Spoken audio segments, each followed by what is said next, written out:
Nagluluksa rin ang mga Katoliko sa Bacolod City sa pagpanaw ni Pope Francis. May misa para sa kanya sa San Sebastian Cathedral. At live mula sa Bacolod City, may unang balita si Eileen Cabreso ng GMA Regional TV. Eileen. Igan, 12 taon nagsilbi bilang Santo Papa si Pope Francis. Sa kanyang pagpanaw, hindi lang ang buong mundo ang nagluluksa, pati na rin ang mga Bacolodnon. Kasabay nagpagpapatunog ng kampanang ito ng San Sebastian Cathedral sa Bacolod City kahapon ay ang pagluluksari ng Diocese of Bacolod sa pagpanaw ni Pope Francis. Sa ipinalabas na statement ng Diocese of Bacolod, mananatili raw ang legasiyang iniwan ng 88 anyos sa Santo Papa na nagpakita ng pagmamahal sa mga tao. Sa parting ito ng simbahan, makikita ang memorial corridor para kay Pope Francis.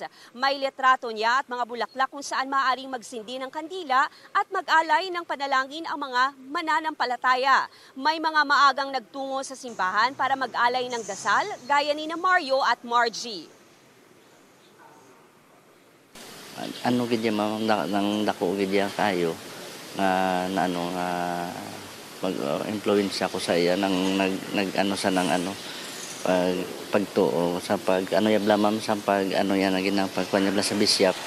Oh, duhugot gid bala ma'am nang ano basta nami gid siya.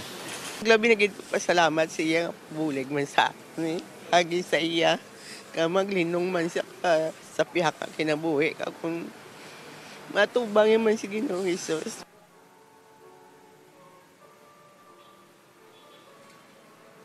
Igan, sa ngayon, isang misa ang inialay para kay Pope Francis ng mga deboto ng San Sebastian Cathedral. Yan muna ang balita mula dito sa Bacolod City. Balik sa iyo dyan, Igan. Maraming salamat, Eileen Pedreso ng GMA Regional TV. Igan, mauna ka sa mga balita, mag-subscribe na sa GMA Integrated News sa YouTube para sa iba't ibang ulat sa ating bansa.